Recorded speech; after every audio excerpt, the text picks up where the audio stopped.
po yan, Itay. Magbasak nga tayo. Hindi po. Ba't anong nangyayari sa asawa mo? Tuwing tinatawag ko na lang, lagi na lang tulog. Gigisingin ko na po ba? Yun na. Sabihin mo, hintayin ko na lang sa bukid. Manong, tanghali na! Gising na! Hoy! Jem, talaga naman disturbo ka, oh. Alam mo naman, nagme-meditate ako. Ano ba kasing minemeditate mo? Pinapasabi pala ni Itay, hintayin ka niya sa bukid. Hey, pabayaan mo yung maghintay. Tapos, hindi ka ba nahihiyang tawagin na tamad? Bakit ako mahihiya? Puro na lang hilik ang naririnig ko. Wala ka nga bang hiya? Oo, wala akong hiya. Wala akong alam na kahit ano. Naintindihan mo? Ano na ng diborsyo? Bakit mo sa akin sinasabi yan? Di ba dapat sa pare? Sa kanya. Ako? Di ba ikaw ang may gusto ng diborsyo?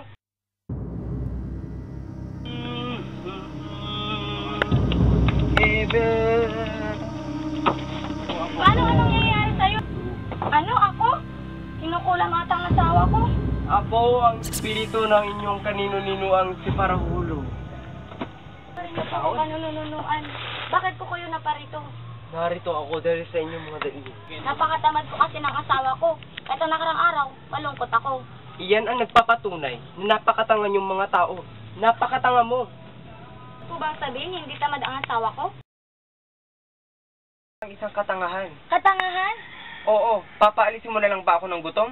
Patawarin niyo po ako kanununuan. Ano po bang gusto niyong kainin? May kahalong puting dugo. Ano yun? Tanga, itlog ng manok. Pero wala po kaming Marami itlog siyang ngayon. itlog.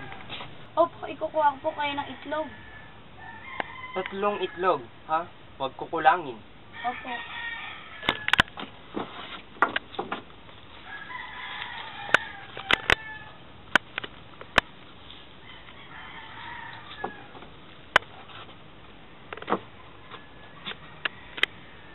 Magaling. Ay.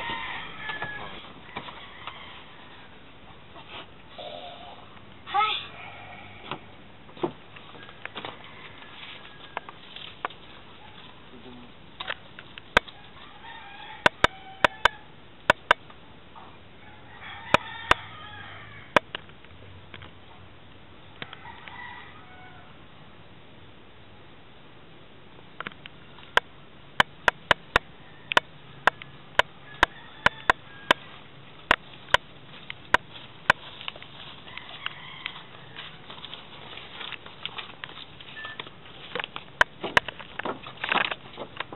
Tulog pa rin siya? Ating malaman ng katotohanan kung sino ba siya. Manong, gising na! Ano ba yan, Ijem? Istorbo ka talaga. Naririto si Itay. Sige, Jem. Ano bang kailangan mo, Itay? Papupuntahin mo na naman ba ako sa bukid? Ano mo ba nagme-meditate ako?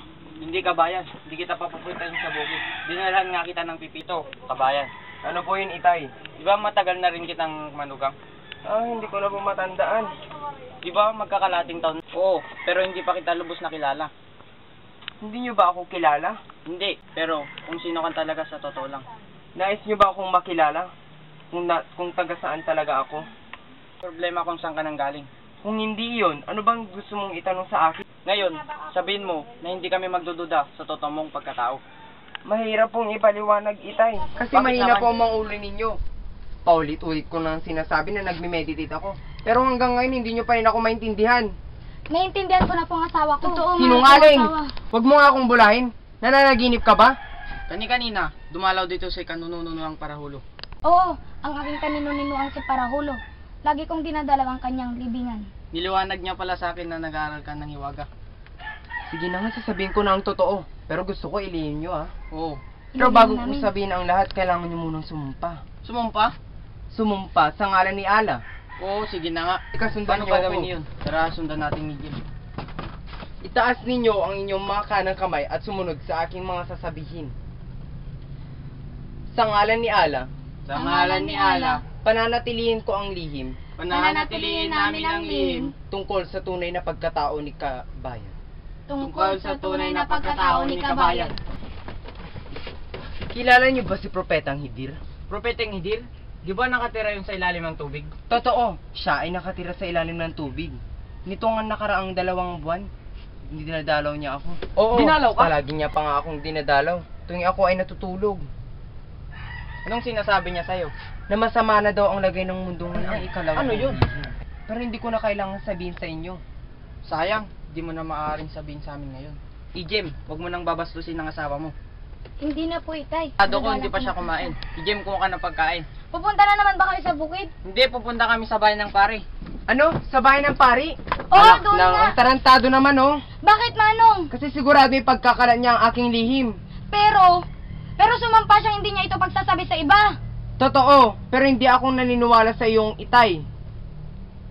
Kung ikukuha mo ako ng pagkain, pumunta ka na at ako ay pumunta sa ilog.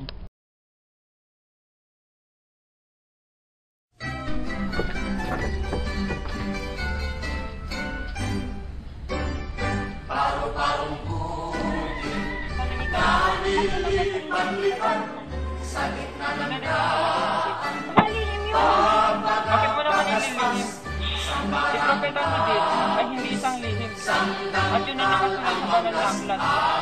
Ang asawa mo ay hindi isang karaniwan. Ano ka mo? Yan ang palatandaan. Ang asawa mo ay hindi isang karaniwan.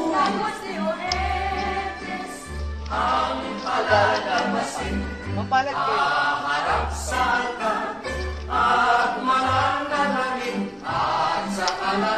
Salamat kabayan. Dahil binigyan mo ako ng karangalan na ako ang kauna-unahang tao. Nakikita ko sa paglabag niya sa sumpa. Lumabag siya kay Ala. Kilala mo ba si Ala? Ang kaming lahat.